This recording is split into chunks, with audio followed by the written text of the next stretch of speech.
नमस्कार दोस्तों, क्या हाल है आप सभी लोगों का। ब्लडी टैक्स के एक बहुत ही अनोखे एपिसोड में और खौफनाक एपिसोड में आप सभी लोगों का बहुत बहुत स्वागत है। दोस्तों, आज के इस वीडियो में हम लोग फिर से देने वाले हैं कमाल का रिएक्शन जो कि होगा कर्स्ड फिल्म्स के ऊपर, यानी कि श्रापित फिल्म्स के ऊपर। मैंने पिछले ही वीडियो में आप लोगों को बताया था कि श्रापित भाई इस दुनिया में कुछ भी हो सकता है। गाने हो सकते हैं, फिल्म्स तो बेशक हो सकती है। फिल्म क्यों बेशक हो सकती है मैं आपको बताता हूँ। खिलौनों के बारे में हम बता ही चुके हैं, लेकिन फिल्म्स बेशक इसलिए हॉन्टेड या फिर कर्स्ड हो सकती है। हॉन्टेड होना अलग है, भूतिया, लेकिन कर्स्ड होना यानी श्रापित होना। उसके पीछे का रीज़न ये होता है कि जब आप एक फिल्म बना रहे होते हो, उस फिल्म में आप कहानी लिखते लिखते, फिल्म बनाते बनाते पात्रों को जीवित करते हैं, कैरेक्टर्स को जीवित कर देते हैं। डायरेक्टर्स और राइटर्स और एक्टर्स जो होते हैं, जब किसी चीज़, एक तरीके से बोला जाता है स्क्रिप्ट में जान फूंक देते हैं। अगर आप उसमें जान फूंक रहे हो तो मतलब उनकी लाइफ आप जी रहे हो। और अगर आप उनकी लाइफ जी रहे हो और अगर बाय चांस उनकी लाइफ रियल लाइफ में कहीं से कनेक्टेड है, ये क्या भौंकने लगा, अभी तो हम कोई हॉरर एक्टिविटी कर नहीं रहे तो उनकी लाइफ अगर कोई ऐसी चीज़ से रिलेटेड है जो कि पैरानॉर्मल थी, हॉन्टेड थी, तो वो चीज़ श्रापित हो जाती है। अगर उस पैरानॉर्मल चीज़ का, उस हॉन्टेड चीज़ की सहमति ना रहे उस फिल्म को बनाने के लिए, या तो जहाँ पे जिस शूट लोकेशन पे करते हैं, शूट करते हैं, वहाँ पे कुछ चीज़ें करते हैं जिसकी वजह से वो अट्रैक्ट हो जाती है। और जैसे कि भूत वाली फिल्में जब शूट करते तो दिखाते, भूत को बढ़ावा देते हैं कि यहाँ पे भूत है या जो भी चीज़ है, तो उससे अट्रैक्ट होकर वो आ सकती है वहाँ पे। ऐसे ही एक किस्सा है, तुमको याद है, अपनी एक फ्रेंड है, तो उसने एक किस्सा बताई थी। वो हमारी एक फ्रेंड का फ्रेंड डायरेक्टर है, तो उसने ये बताया था कि वो, मतलब डायरेक्टर नहीं बताया हमको ये बात, कि वो शूटिंग लोकेशन पे कहीं गया हुआ था आउट ऑफ मुंबई शूट करने के लिए, शायद एमपी गया हुआ था शूट करने के लिए। वहाँ पे कोई एक छोटा सा गांव है, वहाँ पे वो शूट कर रहा था। और क्या हुआ कि एक सीन करना था उनको पर्टिकुलर, वो जिन से रिलेटेड मूवी थी और उनको रात में शूट करना था, शॉर्ट फिल्म थी वो, तो उनको रात में सीन शुरू करना था। तो जब भी एक पर्टिकुलर जगह थी, एक घर की, एक बहुत ही पुराना घर था, वहाँ पे एक पर्टिकुलर रूम था, वहाँ पे जब वो सीन लगाने जाते थे रात के टाइम में ना, तो जैसे लाइट्स वाइट ऑन करके कैमरा ऑन करते थे ना, लाइट फूट जाती थी। कभी लाइट फूट जा रही थी, कभी कैमरा अपने आप बंद हो जा रहा था, कभी कुछ करप्ट हो जा रहा था। मतलब 4 दिन तक यही चलते रहा, शूटिंग हो ही नहीं पाई। तो फिर उन लोगों ने बोले कि यार इस जगह में कुछ ना कुछ प्रॉब्लम है, इस जगह में हम एक नारियल फोड़ते हैं और कुछ करते हैं, प्रे करते हैं, माफ़ी मांगते कुछ हुआ तो। और उन लोगों ने ये किए और फिर उसके बाद अगले दिन वो वापस से रात में वहीं पर शूट करने के लिए, क्योंकि उन्हें तो वो सीन करना ही था ना, क्योंकि फिल्म अधूरी रह जाती। तो करने गए अगले दिन, तो वो फिर शूट हो गई। तो मतलब ऐसा होता है, मतलब शुद्ध किया, वहाँ पूजा किया, नारियल फोड़ा, तो फिर वहाँ पे जो भी चीजें थी वो दूर हो जाती है। उसने सहमति दे दी, ऐसा जरूरी नहीं है कि वो दूर हो गई होगी। उसने सहमति दे दी कि ठीक है चलो अभी कर लो, मुझे कोई प्रॉब्लम नहीं है। लेकिन अगर आप बिना सहमति के किसी को भी डिस्टर्ब करो, अगर आप ही अपने घर पे बैठे हो और अचानक से आपको कोई उठा के घर से बाहर लेके जाने लगेगा, उठा के जबरदस्ती, तो आपको गुस्सा आएगा ना। और वहीं पे कोई आपसे पूछ के अच्छे से बात करके आपको घर से बाहर लेके जाएगा तो आपको कोई प्रॉब्लम नहीं होगी। ऐसे ही उनके साथ भी होता है। तो मैं ये बताने का मकसद यही था कि चीज़ें कैसे हॉन्टेड हो सकती है। ये जो हॉन्टेड फिल्म्स है ये भी उसी तरह से रिलेटेड है। मेरे पास आज कुछ लिस्ट है, आज उसके ऊपर हम लोग करते हैं अपना रिएक्शन की। जिया जानेगी आज कि क्या रहता है। सबसे पहले मैं तुमको बताऊंगा जिया, द कॉन्जरिंग फिल्म के ऊपर, जो बहुत फेमस है, सबको पता है द कॉन्जरिंग। द कॉन्जरिंग ये पता है लोगों को कि रियल लाइफ स्टोरी में बनी हुई है, एड एंड लॉर्न की। लेकिन ये जो है ना, ये फिल्म भी श्रापित हो गई थी। माना जाता है कि इस फिल्म में जो फीमेल जो थी ना, जो कैरेक्टर कर रही थी लॉरेन का, उसके साथ क्या प्रॉब्लम हो रही थी पता है? जब ये फिल्म दिन भर शूट करके घर पे जाती थी, अगले दिन हमें क्या शूट करना है उसकी स्क्रिप्ट तैयार कर रही होती थी, रिहर्स कर रही होती थी। घर नहीं, मतलब होटल में, जहाँ ये लोग आउटडोर में शूट करने गए थे, उस होटल में क्या पाती थी वो, कि वो रात में सोई है और सुबह उठती थी तो उसके पैरों में पंजे के निशान होते थे। ऐसा लगता था कि कोई जानवर ने पंजे मारा है। और सेम टू सेम निशान उसके लैपटॉप में भी होते थे। लैपटॉप का जो कीपैड वाली जगह होती है ना, माउस वाली जगह, वहाँ पे भी ऐसे पंजे के निशान होते थे। ऐसा बहुत दिन तक चलता रहा। स्क्रिप्ट्स के ऊपर भी कई बार निशान मिले। जब भी वो स्क्रिप्ट पढ़ती थी रात के टाइम बैठ के घर पे, मतलब होटल पे, उसे ऐसा लगता था कि मुझे पीछे से कोई देख रहा है, मेरे अलावा भी इस रूम में कोई है, कुछ गड़बड़ है। मतलब उसे बहुत निगेटिविटी फील होती थी। पता नहीं क्यों ऐसा बहुत सारे लोगों को उस फिल्म के सेट पर फील हो रहा था। बहुत सारे लोग उस फिल्म के सेट पर ऐसे थे जिन्होंने साफ साफ बोल दिए थे कि हमें फिल्म नहीं करनी, हमें फिल्म से हटा दो, हमें रिप्लेस कर दो। लेकिन कॉन्ट्रैक्ट था, ऐसे ही फिल्म से रिप्लेस होना या फिर हट जाना इतना आसान नहीं होता है। और एक्टर की भी दाद देनी चाहिए जो थी, लॉरेन वॉरेन का जो कैरेक्टर कर रही थी, कि उसने ये सब कैसे हैंडल की और घबराई नहीं और उस कैरेक्टर को पूरा जिया और उसमें जान फूकी। ये फिल्म जब रिलीज हुई ना, कॉन्जरिंग, इंडिया में रिलीज हुई थी, फॉरेन में तो हुआ है इसके साथ कांड बहुत सारे। इंडिया में जब रिलीज हुई तो माना जाता है कि भाई इंडिया में भी इसका सीन था। इंडिया में देखते देखते एक आदमी हार्ट अटैक से मर गया, ये सच्ची बात है। हाँ, ये शायद इंटरनेट में इसके बारे में मिलेगा कि नहीं मिलेगा मैं कंफर्म नहीं हूँ, लेकिन एक आदमी इस फिल्म को देखते देखते इंडिया में ही मर गया था, हार्ट अटैक आ गया था, सॉरी। उसे हॉस्पिटल लेके जाया गया, हॉस्पिटल में पता चला कि वो डेड है। ठीक है, उसके बाद जब उसके फैमिली वाले हॉस्पिटल तक पहुंचे, एक रूम में उसकी डेड बॉडी को रख दिया गया हो गया, फिर पोस्टमार्टम रूम में जहाँ पे भी रखे होंगे, उसे घर वाले वहां तक पहुंचे और देखे कि उसकी डेड बॉडी कहाँ है, तो डेड बॉडी ही नहीं मिली उस आदमी की डेड बॉडी ही गायब हो गई। पता नहीं क्या हुआ होगा उसके साथ। उसके बाद से कॉन्जरिंग फिल्म बहुत रेयर लोग हैं जो देखने जा रहे थे, और ऐसी भी मान्यताएं थी कि इंडिया के कुछ गांव नहीं मतलब कुछ टाउन्स ऐसे थे, कुछ शहर ऐसे थे जहाँ पे कॉन्जरिंग फिल्म लगाई जा रही थी ना, तो उससे पहले हनुमान चालीसा भी स्क्रीन में थिएटर में बजाई जाती थी। बहुत बड़ी बात है मतलब। और वो टाइम पे तो डर तो लगता था, सबको ही लगता था वो टाइम पे। नहीं, द कॉन्जरिंग बहुत पहले नहीं, 2013 में आई है। नहीं तो भी आजकल जैसा लोग की आजकल इंटरनेट का जमाना कुछ ज्यादा ही हो गया है। हाँ। वो टाइम पे था लेकिन इतना भी ज्यादा नहीं था जैसे आज हो गया। आज सबके पास कैमरा वाला फोन, सबके पास सब चीजें होती है, तो आजकल लोग थोड़ा कम डरते हैं। हाँ। लेकिन वो टाइम पे थी चीजें लेकिन कम थी, जिससे लोग ज्यादा डरते थे वो टाइम पे, क्योंकि आजकल लोग अवेयर ज्यादा हो गए हैं सब चीजों के बारे में। और जब हमें कोई चीज के बारे में बहुत अच्छी जानकारी होती है ना, तो हमें उससे ज्यादा डर नहीं लगता है। मैं आप लोग पूछते हैं कि मैं भूतों से क्यों नहीं डरता, क्यों? क्योंकि मुझे जानकारी बहुत है, मुझे पता है कि क्या होगा हद से हद, इसलिए मुझे डर नहीं लगता। अब कुछ अनएक्सपेक्टेड चीज़ रहे और मेरे सामने जाए जिसके बारे में मुझे जानकारी ही नहीं है, भले ही वो बहुत ही मामूली सी चीज़ क्यों ना हो, मैं डर जाऊंगा, क्योंकि मैं उसको जानता ही नहीं हूँ ना कि उसमें कितनी ताकत है, वो मेरा क्या बिगाड़ सकती है, क्या कर सकती है, तो मैं डर जाऊंगा। ऐसा हर इंसान के नेचर में ही होता है। क्योंकि पहले मैं भी कितना ज़्यादा डरती थी, अभी मेरा भी डरना बहुत कम हो गया। हाँ। क्योंकि एक टाइम पे आप वो उन सब चीज़ों का सामना करते हो ना, फिर और वैसी चीज़ें करते हो तो फिर आप मतलब आपके लिए थोड़ा सा नॉर्मल हो जाता है वो टाइम पे। हाँ सही बात है। अब बात करते हैं अगली फिल्म की। हाँ। जिसको लेकर तो मैं भी बहुत ज़्यादा शॉक्ड हूँ। अभी देखा मैंने, इस फिल्म का नाम है द पैशन ऑफ क्राइस्ट, जो कि जीसस क्राइस्ट के ऊपर बन रही थी ये फिल्म। ये फिल्म कौन से सन में आई थी मुझे अच्छे से तो याद नहीं, आप लोग नेट में देखेंगे तो आपको पता चल जाएगा, लेकिन फ़र्क क्या पड़ता है सन से, कहानी बताता हूँ ये कैसे श्रापित थी। इस फिल्म के जो लीड एक्टर थे ये काफ़ी समय तक स्ट्रगल करते रहे, उन्हें काम नहीं मिल रहा था, बल्कि बहुत अच्छे एक्टर, थिएटर आर्टिस्ट, फॉरेन का ही कोई था। क्या हुआ, एक दिन वो परेशान होकर बस वहाँ पे घूम रहे थे अपने शहर की सड़कों में। उन्हें एक रास्ते में बहुत ही गरीब और बहुत ही बूढ़ा इंसान दिखाई दिया, जिसके चेहरे में एक अलग ही चमक थी, एक अलग सा नूर था। वो बूढ़ा इंसान आके बोलता है, एक्टर हो ना, इंग्लिश में बात की होंगी, मैं तो हिंदी में ट्रांसलेट करके बता रहा हूँ। तो बोलता है हाँ।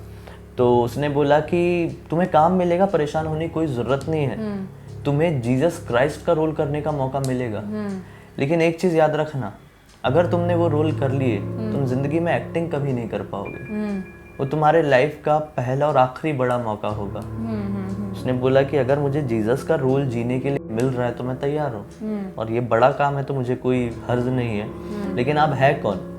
इतना उसने पूछा एक्टर ने सवाल, और वो आदमी हंसते हंसते आगे निकल गया। थोड़ी देर बाद जब वो मतलब मुश्किल से 100 मीटर आगे चला होगा और पलट कर देखा कि मैं थोड़ी और बात करता हूँ, जानता हूँ आखिर ये बंदा था क्या, बड़ा है वियर्ड सा बिहेव करके गया। पलट के देखा वो आदमी दिखा ही नहीं, वहाँ पे बूढ़ा आदमी दिखा ही नहीं, कहाँ गया। अब आगे सुनो। फिर क्या हुआ, ये फिल्म उस आदमी को सचमुच में मिली द पैशन ऑफ क्राइस्ट नाम की, जिसमें उसको जीसस क्राइस्ट का रोल, वो वहाँ पे पहला झटका उसको मिला कि ये तो मुझे पहले ही पता था। उसके बाद इस फिल्म में क्या हुआ, इस फिल्म की शूटिंग चलने के दौरान इतनी बड़ी बड़ी दुर्घटनाएं हुई जिसकी लिमिट नहीं थी, काउंटलेस दुर्घटनाएं हुई। फिल्म का जो असिस्टेंट डायरेक्टर था उसके ऊपर 3 बार बिजली गिरी, 3 बार, मतलब छू के निकल गई, ऐसा नहीं कि डायरेक्ट बिजली गिर गई, उसको छू के निकल गई। वो पूरी तरह से मतलब उसका शरीर काफ़ी फ्रैक्चर हुआ, पैरालाइज्ड हो गया, बहुत प्रॉब्लम हुई। एक टाइम ऐसा है कि मतलब वो चलने के लायक भी नहीं बचा। फिल्म के लीड एक्टर के ऊपर भी एक बार बिजली गिरी, क्या बिजली सिर्फ वहीं पे गिरने के लिए आ रही थी? हाँ, 4 बार फिल्म के सेट पे हुआ। उसके बाद पता नहीं क्या हुआ कि फिल्म के एक्टर जो क्राइस्ट का रोल कर रहा था उसकी स्किन पूरी तरह से गलने लगी। मतलब ऐसा कोई ऐसा करे तो स्किन निकल जाए, ऐसा टच करे तो उसकी ये हालत हो गई थी। उसे बहुत गंदा रिएक्शन हो गया था। उसका शायद यहाँ पे जो हमारी बैकबोन होती है वो किसी छोटे से एक्सीडेंट की वजह से फ्रैक्चर हो गई ऑन सेट ही। और ऐसा भी टाइम आ गया कि वो चलने फिरने के भी लायक नहीं बचा। और फिर फाइनली ये फिल्म बन ठन के जैसे भी जितना भी टाइम लगा तैयार हुई। उसके बाद इस फिल्म के लीड एक्टर को काम तो मिले लेकिन बहुत छोटे और उनका करियर आगे नहीं बढ़ पाया। तो मतलब ये क्या था मुझे भी नहीं समझा कि जीसस का कैरेक्टर कर रहा था और जो भी शैतान होती है, जो भी नेगेटिव पावर्स होती हैं वो उसके ऊपर हावी हो रही होंगी, वो परेशान कर रही हो। तुम क्यों कर रहे हो ऐसा, जीसस का कैरेक्टर क्यों कर रहे हो? या कोई चीजें होती है ना, भगवान को दिखाते हैं या गॉड को दिखाते हैं या ऊपर वाले को, मतलब उस कैरेक्टर को आप जीते हो तो फिर बहुत सारी नेगेटिव पावर्स होती है जो आपको रोकने की कोशिश करती है। वो चाहते कि नहीं हम बड़े, हम स्ट्रांग हैं और ये गॉड कोई भी कुछ भी नहीं होता। उनके माइंड में तो ये चलता है कि वो गंदी शैतान होते हैं, वो होते हैं। ऐसा कई बार गॉड परीक्षा भी लेते हैं और कुछ कई बार होनी भी होती है जो लाइफ में बीतना ही है। जैसे होनी की बात करें तो एक फिल्म हमने देखी है एग्जॉर्सिज्म ऑफ एमिली रोज।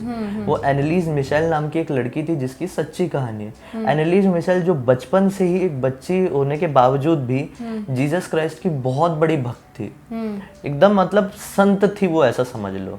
उसकी जिंदगी में सिर्फ क्राइस्ट थे लेकिन फिर भी उसके शरीर में 6 बुरी आत्माओं ने वास किया था, 6 शैतानों ने वास किया था, जो कि एक जिन का सबसे खतरनाक रूप होता है, उसने वास किया था। तो क्यों किया था? मतलब वो जीसस की इतनी बड़ी भक्त थी उसके बाद भी सिर्फ वही क्यों? रीजन क्या है? तो सपने में भी उसे दिखाई दिया था। जब आप उसके बारे में जानेंगे एग्जॉर्सिज्म ऑफ एमिली रोज के बारे में तो आपको पता चलेगा कि उसको सपने में जीसस भी आए थे, उसको मदर मैरी भी आई थी और मदर मैरी ने उसे कहा भी था कि तुम चाहो तो मेरे साथ अभी चलो, सब कुछ छोड़ दो, तुम्हें कोई परेशानी नहीं होगी, लेकिन तुम अगर चाहो तो यहाँ पर रुको, अपने शरीर में रुको और इस दुनिया को एक पाठ पढ़ा के जाओ कि ईश्वर है तो शैतान भी है।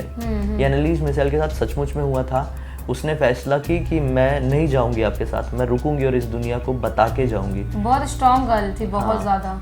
वो रुकी रही और आखिरकार फिर एक दिन उसकी मौत हुई। और जब उसकी मौत हुई तो बहुत खराब हालत थी। उसके ऊपर मैं पूरा वीडियो बना चुका हूँ। उस वीडियो की लिंक गूगल में भी सर्च करो, उसकी फोटोज आपको मिल जाएंगे। हाँ, गूगल में ऐसे सर्च मत करना, गूगल में सर्च करना exorcism of Emily Rose bloody सत्य आगे लिख देना। तो मैं ही आपको जानकारी देते हुए मिलूंगा। उसकी इतनी गंदी हालत थी, उसकी फोटोज जो रियल फोटोज है उसमें, मतलब एकदम उसकी बॉडी जो स्किन था वो था ही नहीं, उसकी बॉडी सिर्फ हड्डियां दिख रही थी।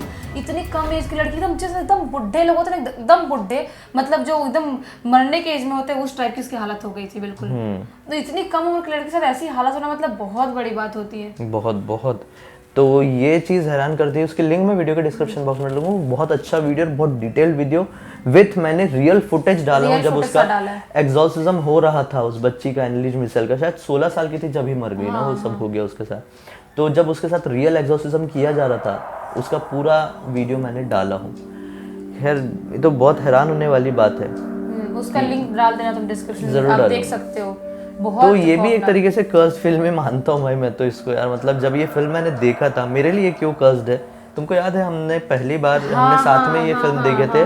रात के 2-3 बज रहे होंगे और हमने ये फिल्म देखे थे। और उसकी जो रियल आवाज है वो फिल्म के एंड होने के बाद दिखाता है कि आप रियल आवाज सुन सकते हैं इसकी। कहीं तो भी हम देख रहे थे उसमें लिखा आया था कि रियल आवाज सुन सकते हैं। हमने भाई उसको प्ले किए हेडफोन में लगा के, वो पूरी दिमाग में घूम गई थी वो आवाजें। पता नहीं क्या, रात के 3 बजे हम शैतान की आवाज सुन रहे हैं, रियल आवाज। हाँ, ऐसा लग रहा था अपना सिर पूरा दीवार में मार के फोड़ लो। मतलब अजीब सा बॉडी में एकदम घबराहट सी, एकदम इरिटेशन होती है, बहुत गंदी वाली इरिटेशन। मेरे को लगा था पूरा सिर मेरा फट जाएगा या सिर फोड़ लो दीवार में। मैं ऐसा बिल्कुल ऐसा बिहेव करने लगी थी। 3 बजे रात में यार रियल गोश्त की आवाज सुन रहा है कोई। वो आवाजें भी मैंने उस वीडियो में डाला हूँ। उसके बाद कई दिन ये ऐसा हुआ कि हम लोग हॉरर फिल्म नहीं देखे। बहुत 1 हफ्ते तक नहीं देखे थे हम। 1 हफ्ते तक नहीं तो पहले हम डेली देखते थे, ऐसा सीन था। बहुत मतलब पूरा एकदम दिमाग सड़ गया था, बोलते ना सड़ना बोलते हैं, सड़ गया था बिल्कुल। आप वो आवाज सुनोगे आपके साथ भी सेम टू सेम ऐसे हो सकता है। हेडफोन लगा सुन ले तो फिर तो हालत खराब होने वाली है फिर। वही यार। अभी ऐसी अगली फिल्म एक और रिलेट करती है जो कि एक और तरीके से कर्स्ड है। वो फिल्म ऑडियंस के लिए तो कर्ज नहीं हुई, लेकिन वहाँ के लोगों के लिए हो गई। फिल्म का नाम था द ट्विलाइट जोन। ट्विलाइट देखा है क्या? नहीं देखा है। ट्विलाइट जोन ये बहुत पुरानी और ब्लैक एंड वाइट टाइम की मूवी थी। इस फिल्म के लीड एक्टर का नाम मुझे बहुत अच्छे से याद नहीं आ रहा है, लेकिन ना इस फिल्म के लीड एक्टर को एक बात का हमेशा से टेंशन था कि मेरी जो मौत होगी ना वो किसी फिल्म के सेट पर ही होगी। और क्यों, कैसे होगी पता है?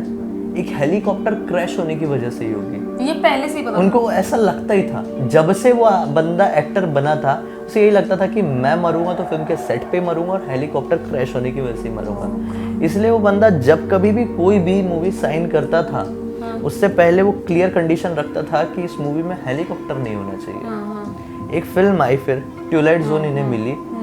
विक मोरो एक्टर का नाम था, मुझे याद आ गया।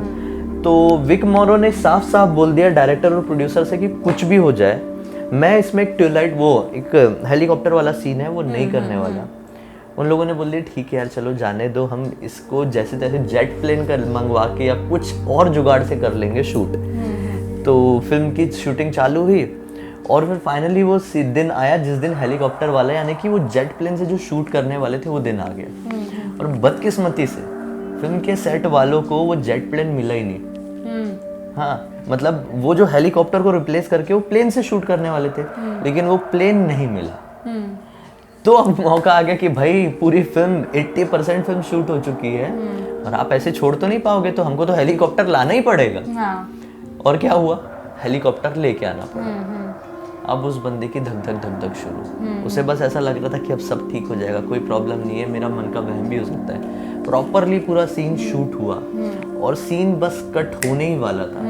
हेलीकॉप्टर ऊपर चल रहा है, विक मोरो 2 बच्चों के साथ एक कोई सीन रहा होगा नीचे भाग रहा है। हेलीकॉप्टर क्रैश हो गया सीधे विक मोरो के ऊपर। Oh shit. सीन बस कट ही होने वाला था, खत्म ही होने वाला था सीन विक मोरो के ऊपर। वो दोनों बच्चे भी मर गए, विक मोरो भी ऑन द स्पॉट मर गया। लेकिन यार सबसे शॉकिंग बात ये, सोचने वाली बात है, ये कैसे पता था कि मतलब मैं ये मेरे साथ ऐसे ही होगा और मैं मरने वाला हूँ? वही सबसे शायद हो सकता है कभी ना बार बार सपना आया होगा, हो सकता है वही चीज़ों का सपना आया होगा, यही होने वाला, तो उसके माइंड में वही चल रहा होगा शायद मेरे साथ यही होने वाला, यही होने वाला, और उसके साथ वही हुआ। खतरनाक इंट्यूजन्स। और कई बार ये इसमें भी होता है जो तुमने बोली द सीक्रेट के हिसाब से भी यही होता है कि अगर आप किसी चीज को शिद्दत से सोचते हो ना, चाहे वो अच्छी चीज हो या बुरी चीज हो, वो यूनिवर्स उस चीज को आपके लिए बनाने में लग जाता है। वो कहावत सही है उस फिल्म की, वो सच में ऐसा हो जाता है। आप कोई भी चीज बार बार दृढ़ शक्ति के साथ सोचोगे ना, वो आपके साथ घट जाएगा। इसलिए पॉजिटिव सोचो, इसलिए हमेशा पॉजिटिव सोचो। और इसी पॉजिटिव सोच के साथ आज हम इस वीडियो को यहीं पे एंड कर देते हैं, क्योंकि बहुत बड़ा हो गया। हमें बात करने में तो बहुत मजा आ रहा है, लेकिन एक लिमिट होती है, आप लोग भी बोर ना हो जाओ। और पॉजिटिव सोच के साथ इस वीडियो को लाइक भी कर देना। और अगर अच्छा लगा है तो कमेंट सेक्शन में जरूर बताना कि हम लोग इसका पार्ट 2 भी बनाए, कि हम लोग बेशक बनाते हैं, क्योंकि हमें तो मजा आ रहा है। हमें तो बहुत मजा आता है ऐसी चीजें आपके साथ डिस्कस करने में। हम लोग खुद भी ऐसा लगता है कि वाह यार ऐसी चीजें डिस्कस करें, आपको भी मजा आता होगा सुनने में। उम्मीद कर सकते और क्या कर सकते हैं। पहली बार देख रहे हैं तो चैनल को सब्सक्राइब करके बेल आइकन को दबा के ऑल के ऑप्शन में क्लिक करना, क्योंकि इसी तरह के हैरान कर देने वाले और खौफनाक वीडियोस हम लोग रेगुलरली आप लोगों के पास लेके आते रहते हैं। और हमसे पर्सनली कुछ बात करते रहना चाहते हैं या फिर हमारी पर्सनल लाइफ के बारे में जानकारी रखना चाहते हैं, तो इंस्टाग्राम के लिंक इस वीडियो के डिस्क्रिप्शन बॉक्स में क्लिक करके डायरेक्टली वहाँ पर पहुँच जाना। पार्ट 2 के बारे में बहुत अच्छी चीजें डाल रहे हैं, अच्छे वीडियो, शॉर्ट वीडियोस, मजेदार, मतलब डिफरेंट आपको एक्सपीरियंस मिलेगा। इंस्टा में आ जाओ और पार्ट 2 के लिए एक बार सजेस्ट करो कि इसका देखना चाहते हो कि हम जरूर चाहिए या नहीं चाहिए, बता दें कमेंट में। चलो अगले वीडियो में फिर से मिलते हैं, तब तक के लिए बहुत बहुत धन्यवाद।